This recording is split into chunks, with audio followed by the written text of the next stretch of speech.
Hey, everybody, welcome back to another episode of Lead Ministry Live and the Lead Volunteers Podcast. My name is Josh Denhart. Super grateful to be here today with my friend Amy Bates. Miss Amy, so glad to have you here. Well, thanks for having me. Absolutely. So Amy and I've kind of followed her on Facebook for a number of years, and I was just like, man, she's sharp. She's got a lot of things going on. And I can't even remember how we crossed paths, but you ended up getting the Lead Volunteers membership, and then you jumped into the full year coaching program that I do one-on-one right here, right? So this is what we do. And so we're here today to kind of tout some successes that you've experienced. Am I right? You are correct. Well, this is awesome. I'm super grateful that you're here. You are a good one. And, right? And there are some people that, as I kind of just follow them and watch what they're doing, I'm like, man, they would be, if I was a children's pastor again, I would want them on my team. Well, that's definitely you. Well, listen, what we do on the podcast and on the Lead Ministry Live stuff is that we typically follow this kind of plan where we have let's define it, we have let's develop it, and then of course we have let's put it into action, let's do it. And so Amy, let's kick this thing off real quick. You talked to me about recruiting and what it used to kind of mean for you. So kind of, can you define where we're headed today? I can. So, I am a veteran KidMin director, but I feel like I have new life now. I feel like I'm finally in my sweet spot. In the past, recruiting for me was a nightmare. In fact, it was probably something that I put off until the very last moment. I'll admit I was one of those that used to just have the pastor say something from the pulpit or send out lots of emails or, you know, I wasn't good at it. Right. And I knew that in order for me to be who God intended me to be, I had to step up my game. And And so and I'm maybe face so that and face that. Absolutely, absolutely, and I knew that I needed help, and I had been following you, Yes. and so I thought, "This guy has it down. He has a system." I love systems and processes, and I love checklists, and Yes. so I signed up for the Lead Volunteers course, and then I decided I needed more than just that. I needed you in my ear every Yes. single month, Yes. and so I have turned my recruiting game completely around, and it's so exciting. So what you're saying is that recruiting used to be like I always in the coaching, of course, we have talked about red light, yellow light, and green light, right? Red lights Yes, are those things that are like they shut me down, they slow me down, they usually come to the very bottom of my to-do list because I really don't want to do them. And yes. for you, it sounds like recruiting was a red light for It was you. a red light. In fact, I'm pretty good at maneuvering around red lights and figuring out, well, if I don't have enough people, then I can do something. I can go to plan B or C or D rather than just go get to And know people, and ask make it them, happen. Yeah. and make it happen. And so often, Amy, you brought up an interesting point because often our plan B or plan C or plan D is that either you end up filling in those spots or working harder, which is not smarter, or we dip to our spouse to say, hey, you are now like full on. Remember back when we were kids and somebody would say, okay, I'm full time pitcher or Yep. whatever. We put our spouses into positions of filling holes. Go ahead. And the other thing is that I had about three people that have stuck with me, through the pandemic, through everything. I found myself relying more and more on them, Aha. and and they are not real good at saying no. And so I then just kept relying on them. And then as I started recognizing some burnout in them and went, oh, this isn't just for me that I need to recruit, but this is for my key team leaders that they need to have some rest and they need to do only what they're good at, and I need to find some other people. I mean, I deeply celebrate what you're saying. On a previous podcast, I can't remember what number it was, but we talked about health for some means growth for all. So Right. if you're totally depending on those faithful few and you're like, you know what, they'll do it, and then you don't find other people, that is not health for them. They're going to burn out. Absolutely. Absolutely. Wow. And so I mean, I think that's a problem for all of us, right? Because all of a sudden we kind of put it into neutral and we're like, "Oh, Jim and Connie, they'll They'll do do it." it. And Yep. yeah, that's not healthy for them or for No, it's us. not healthy. The other thing is, I used to have this fear of people saying no to me, so I wouldn't even ask because, well, they're going to say no. Until somebody did that to me and they didn't include me on something, and I went to them and said, you know, I I get to decide if I want to do it or not. Don't assume that I don't have time. Don't assume that I'm not interested. Let me have that opportunity. And then it was like God just went, okay, listen to yourself. Yeah. You need to just trust that I'm going to place the right people in your path and you're going to go talk to them. And if they say no, it just means not right now. So let me ask you, this is a very interesting question. So, how did it feel for you to have somebody else presuppose that you would have said no? How did that feel to you? Well, I was hurt and I was mad and I was like, how dare they make a decision for me? And Wow. so then I went, "Oh, I'm doing that to other And people." so then, Amy, when other people see you going on the like recruiting pathway, right? They see you doing this and then they're like, okay, I'm expecting a call, but then they don't hear from you. What? That's tough, right? So I know. Sarah says this, the many layers of no. We don't want to say no for people. No. No. And here's the other thing that I did. This probably goes further into our session, but I had to send out a survey about 2 or 3 weeks ago to all of our families. So we are getting ready to. We're in Pennsylvania, Uh-huh. and we've been very carefully opening back up. And we decided that Kidman was only going to be offered at our 9 a.m. service It's because fair. I just didn't have the volunteers. And so September 12th, we are back in full force at both hours. And so I just needed to get a read on the families. Are they going to stay at 9 because we've only been at 9? Sure. Or are some of them going to go to 10:30? So in my survey, it really was just a very simple survey.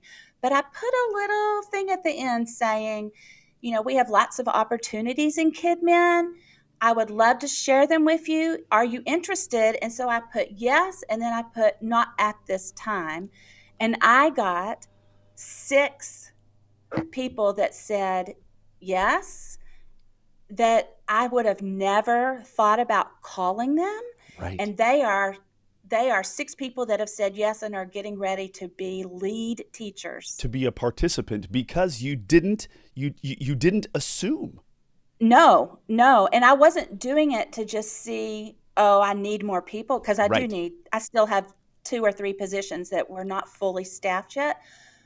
But I just thought, I'm just going to put this out there because there might be some people that I never would have thought of. Okay. People that I knew, and I knew maybe they were school teachers or something, and so then it prompted, and because I had done all the work, I knew what I wanted to ask them, I knew what I wanted to talk about, Yes. and it was amazing. Okay, so the funny thing is that when you put that survey, you didn't put that final question from a position of desperation. No, It was actually quite the opposite. Like, hey, you know what? Let's see what happens. But desperation is a terrible place to be. and And I've be, been there. oh, so have I. But because you weren't there, you had an opportunity to lead from health. Now, I'm so excited. This is very, very exciting for me. But what I want to do, we want to move now beyond the let's define it that recruiting Right. was a stressor for you, which it is for so many of us. Let's now move to the process. Let's develop this just a little bit more. So you jumped into the lead volunteers material I and did. kind of tell me, because you said that you're kind of a process person, which I am as well, right? I'm not nearly as a process person as you are, but I'm just glad you did it so that I Yeah, can just follow it. right. So I jumped right in with Recruit, which Hmm. I don't believe is the place you're supposed to start, but I Well, kind of have grown into being a little bit of a rule breaker sometimes. sure. And that's really where you were, right? That's exactly where I was. I knew that we had lost a lot of our team members with COVID, Yes. and I knew a lot of them were not going to be able to return back because of health issues, and so I just decided in the spring that I was going to rebuild from the ground up. I was going to re-ask my people, did they want to return, and then I needed to recruit at least 40 more people. Yes. And so I knew I needed a system, and I knew through attending some sessions where you were doing your lead volunteers and being a part of different Facebook groups and stuff, that you had a system and I Hmm. was going to follow it exactly, because I am a rule follower most of Yes. the time. Yes. And so I started with Recruit, and the best thing that ever happened to me was the worksheets, the top 10 worksheets. Okay. And I started that and I made my top 10, and it took me a while to fill it out. Now, let me kind of fill people in a little bit Okay. about what this top 10 is. So, the top 10 is when we basically stop, pray, think about who the best top 10, the absolute shoot for the moon. Don't say no for anybody, shoot for the moon. And you put those 10 people on 10 different pieces of paper. Yeah, There's a and it's front. not necessarily people that have ever been in KidMin. They're like, That's right. look at your congregation. Who are people that you want to learn from? Who are people that you just go, man, I'd love to get in a room with them? That kind of thing, Yes. right? Okay. So back in the day, for me, there was a guy named Steve Durick, and Steve was a high-powered lawyer. He was like on all kinds of different nonprofit boards. He was about as busier than any man I could think of, right? But he was so gifted. That's of course why he was doing all of these different things. But I thought, man, it would be amazing if he. And so I didn't say no for him, and I put him on my top 10. But then in the lead volunteers material, I actually ask people like you to go through and do a deep dive into their life. Now, you said that it took a little bit of time. What were some of those deep dive things that I asked you to do? So there were probably about four people on my top 10 list that I really didn't know much about. So I Facebook stalked, I Yes. Instagram stalked, I talked to people who knew them and started asking questions. And then I just finally called them up. Okay, so there's two pathways that people can take. Pathway one is I don't know anything about them and I'm going to call them blind. And that's Yeah, that's what's not me. and so therefore you would be less likely to even reach out to them. Right, Okay? So then right. you would maybe put that person off, or if you ended up calling, it's a very anxiety producing thing because you really don't know who they are or what's going on. Right. So for me, the top 10 was a little hard, but it was kind of fun Yes. because you're talking to people and finding things out about people and doing all that. The next thing for me that Yes. was the hardest Okay. was figuring out where were my holes, Yes. and discovering that I had no job descriptions. I had Ah. no flow charts. I had no process. Right. And now I've got my top 10. What do I do? And so in the recruit module, Hmm. you have to do all that. Now, it took me a long time. And thankfully, I have a senior pastor who really supports this and actually wants me to now then Train let's train others. the rest of the church That's what I'm on talking about. how to do this, and let's And make I'm everything going to push pause. consistent. I'm going to push pause right there because you didn't go to your senior pastor and say, "Hey, y'all are doing this wrong." No. What really happened is he saw your success and he was like, "What are you doing here? And Right. can you help everybody else get these kind of results?" Now that's huge. Right. I'm so proud That of you. is huge. It's huge. And in fact, we were just in a staff meeting a couple of weeks ago, and our office manager, who's in charge of a lot of our first impressions team Mhm. recruiting and stuff, she's like, I've been hearing you talk about this. And I started putting job descriptions together. I said, okay, wait. I have I'm going to send you 71. mine, Yes. and I want you to follow how I did it. So every position in the church is going to follow this a description, Yes. the responsibilities and the wins, and it's only going to be on one page. And so she's like, okay, send them to me. So So there's a then couple of people already working on it. this is so good. So she I had a know. starting point. Yes. Now, again, this is we're taking these nice little off ramps, but they're really good, right? So the interesting thing, let's say that the one of your top 10 now becomes part of your team. And then Yes. next year they're like, "You know what? I really feel God is calling me to be a part of the worship ministry or the next impressions or first impressions or whatever." Then they kind of move laterally and they have the same experience. They don't have to Absolutely. learn a brand new system from within the church. That's insanity to me, but you're conquering that, Amy. Yeah. I It took a long time. So my senior pastor said, take some time, and it took me almost all summer to write the job descriptions and It's the get them truth. tweaked just right.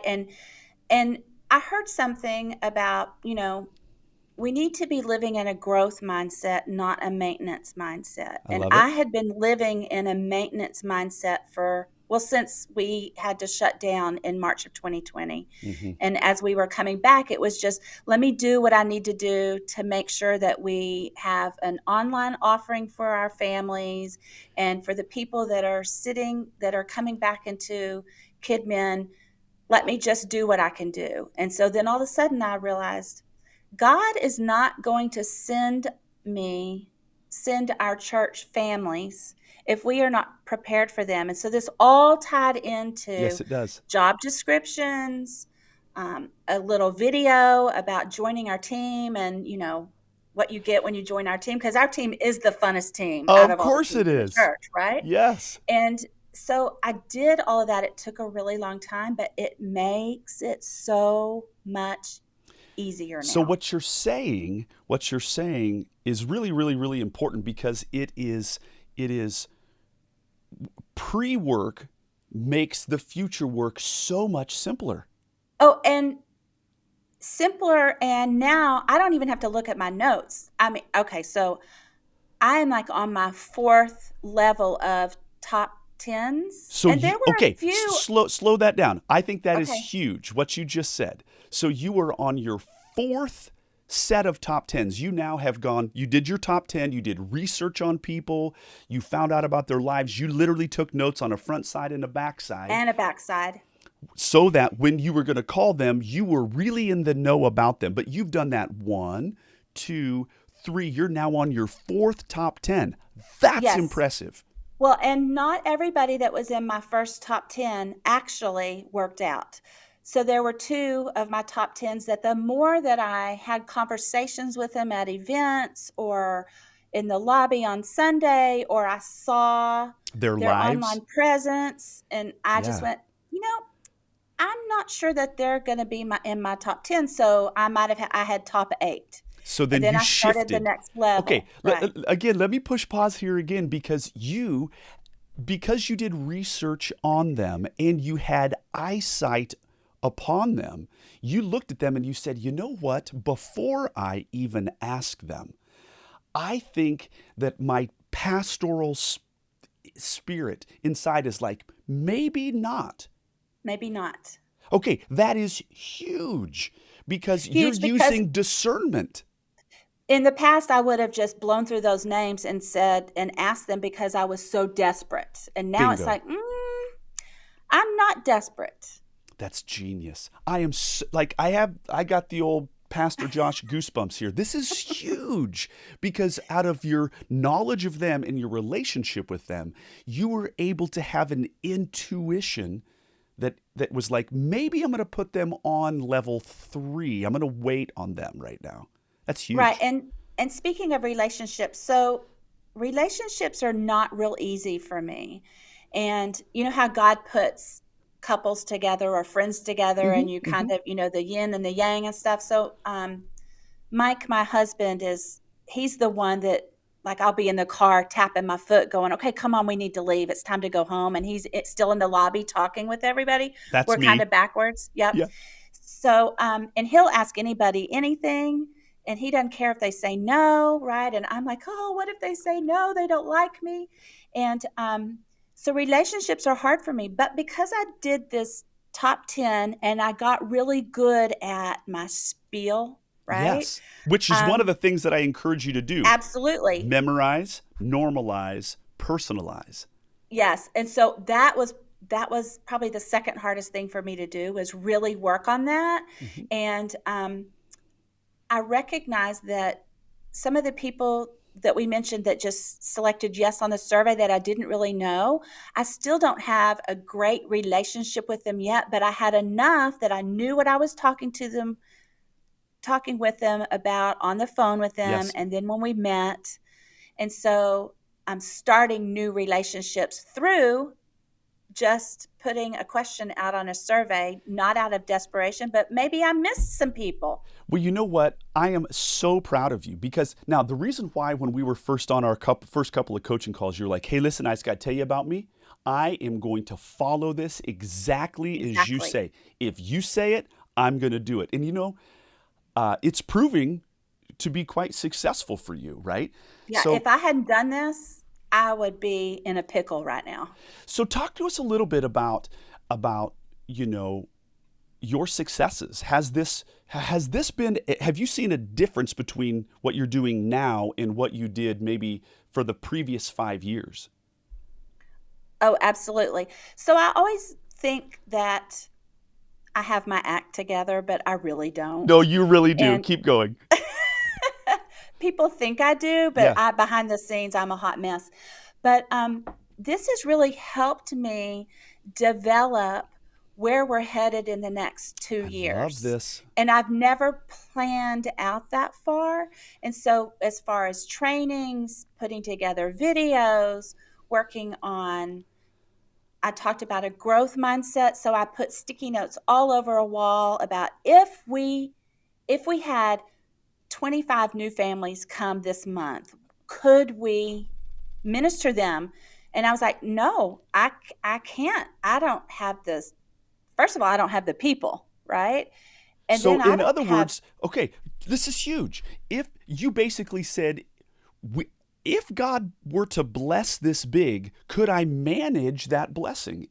and I couldn't. And so I started putting sticky notes on a wall going, okay, so if we had 25 new families come in, what do I need? And so I have a flow chart that has a lot of empty holes, but I can't wait to fill them because I just feel in my bones, in Yes, my spirit, that we are on the cusp of a big things. new big things at our church, and I want to be ready. Okay, now Amy, this now, again, this is a I'm really glad because you're actually inspiring me, right? Every one of us, you said, we look like we're all together. We're all a hot mess, right? But Yeah. you're really encouraging me today. One thing that I think is super important is this one of my favorite Bible verses out of Second Chronicles 16, and it says, "The eyes of the Lord are searching to and fro the earth, searching for someone upon whom he can show himself faithful." So, in a sense, you are like, okay, I want this blessing from God and I'm going to do the work. I truly believe that God is like, there's one, Miss Right. And Amy. I I can I can trust to send blessing her way. I'm subscribing to that, right? That Yes. that I am not going to be just in maintenance mode. I'm going to be in growth mode. So when a new children come into our church, Hmm. I'm ready. And so here's what that looks like.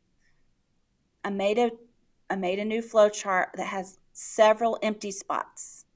But that's okay because God is going to send the people because I am prepared. Not fully prepared yet, but I'm I getting get you. there. Now, Yep. the other thing that I think is really special to me is that this, like, what type of, as you got ready to get on the phone, like, what level of security did you have this time around because you had your top 10 list versus previously where you were kind of going in blind? By the way, Oh, going in blind, that's what we all do. But with this lead volunteer stuff, I'm saying there is a better way. So, how did it feel for you to go in relationally prepared? well, that's it. I felt prepared and I felt like God would just lead the way because I knew enough and I was prepared in my mind for any little thing that they said.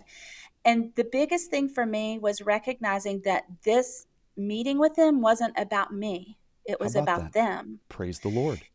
And for me to just listen and discover, is it the time to ask them? Should I push them? Like I had one person, we met at a mama, we met at the playground while her two little ones played. Yes, And I could tell that she needed to be pushed just a little bit. I love it. That it was time for me to kind of say, it's time for you to come back. A She challenge. had been she had been on our team when I first took this job 11 years ago, and Yeah. then she had another baby and never came back. And so I was like, you know what? It's time.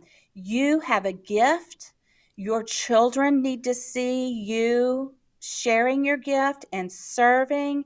And your oldest one is, we're starting a new preteen ministry and he needs to be at it. And it's at the hour where So I it need you. you could And I see pushed. you pushed not because you were desperate, but because No, you because I saw. could tell, right? I could tell in her spirit, I think she needed a little nudging. And Yes. I could not have ever done that had I not done my research, had I not recognized what was going on with her, right? And that was just through Facebook stalking, Yes. right? That I Okay. discovered some things. So the interesting thing is you on this little interview, you've brought up two very important things. You did your research, and your research and your heart and your prayer, it led to conclude that one of your top 10 maybe needs to be put aside, but this other person, they needed a push. How in the Yes, world could we know that? Number one, without the Lord, but number two, He wants us to do some heart pastoral work. We're the shepherds that need to be looking at the sheep. This one's got a little bit of a gimpy leg. But right, only a really in tune shepherd could see that, right? right, So right. proud of you. And I'll tell you the other thing that really helped me. This is silly, but we had talked in our coaching call about the job descriptions and a video. Yes. And our church had just lost almost our entire tech arts team Hmm. except for our director, and he was overwhelmed. And I knew I could not go to him and say, I need to make a video, help me.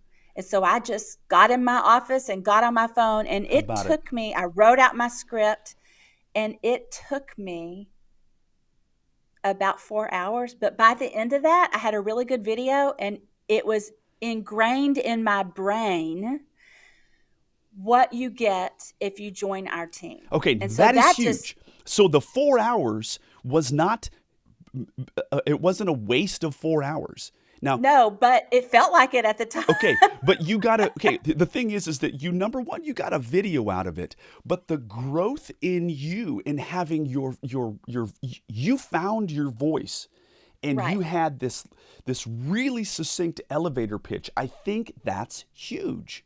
And that's what it is. It's an elevator pitch that now it just rolls off of me. And Okay. and it's so easy to say, where in the past I could not have said what I needed to say and I would have been blubbering all about it and Amy, apologizing. this is huge because I I know think, it's go ahead, go ahead. well, I don't have any video skills. So I don't know how to edit and put a good Okay. beginning with a good ending. So I had to do it all. So I just You It's kept you ingrained kept in me at it. now. Yes, it is. Yeah, And so the funny thing is that this comes back to memorize, normalize, personalize. And because you have absolutely. in a sense spent 4 hours memorizing this, you now Hmm. can normalize it. You don't sound like a bumbling robot. What am I doing here? But also you can take a quick off ramp, personalize it in an on ramp. I'm so proud of you.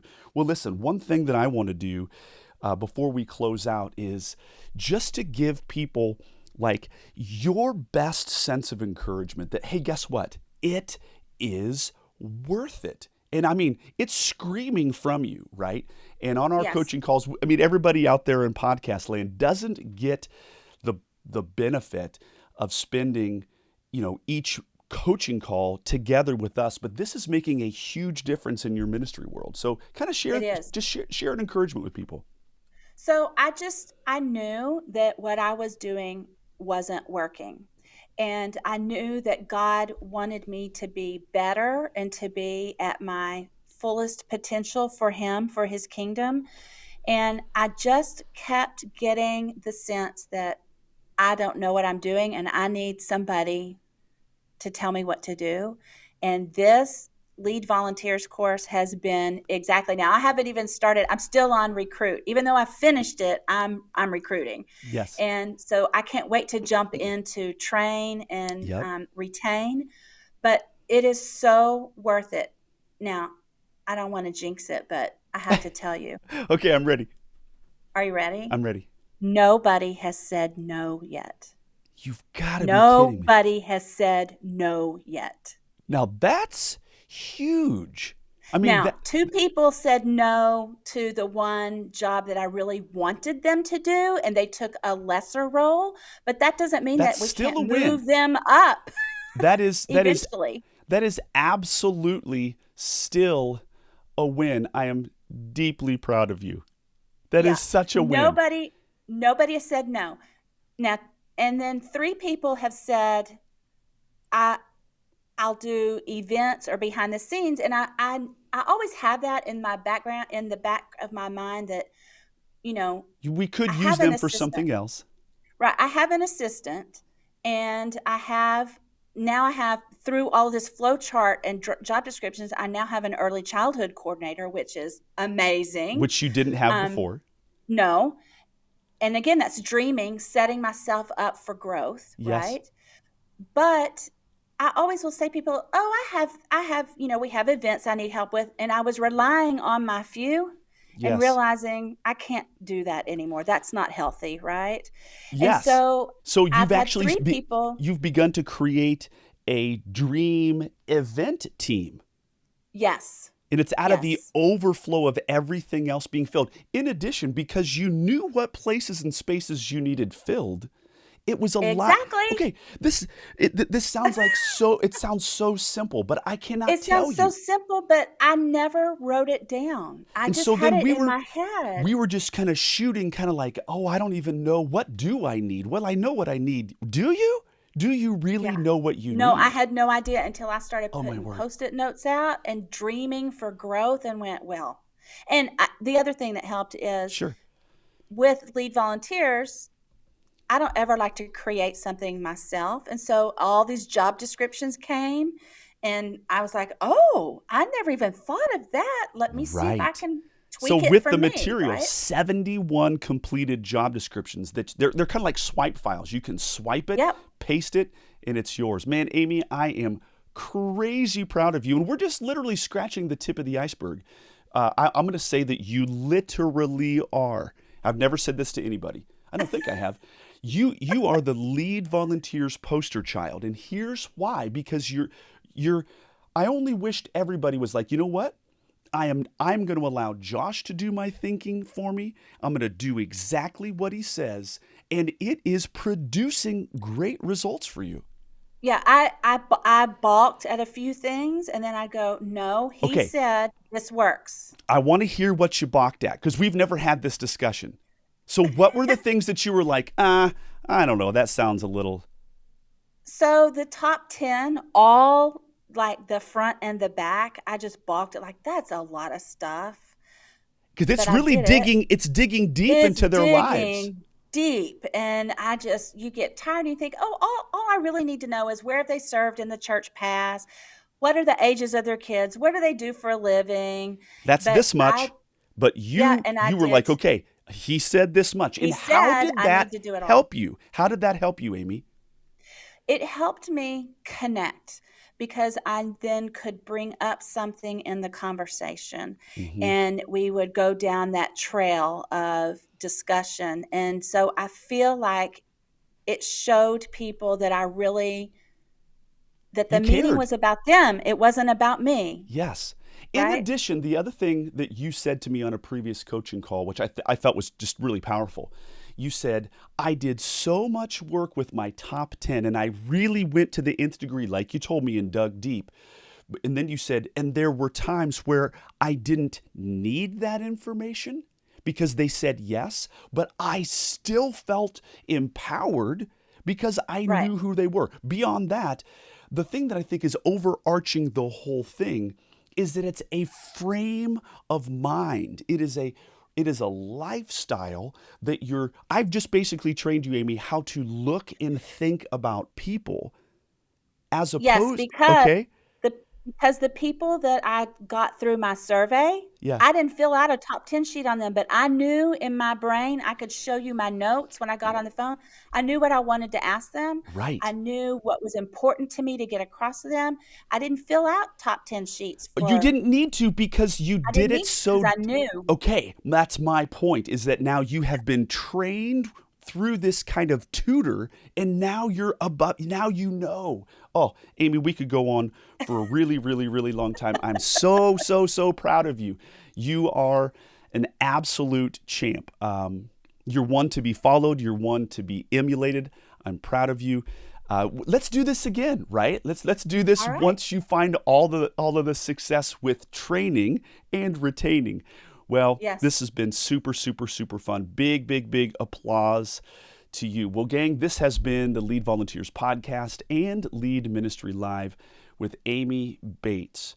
So many wonderful things. I think you should bookmark this one. I think you should listen to it again and follow what she's saying. Gang, thank you guys so much. We'll catch you next time.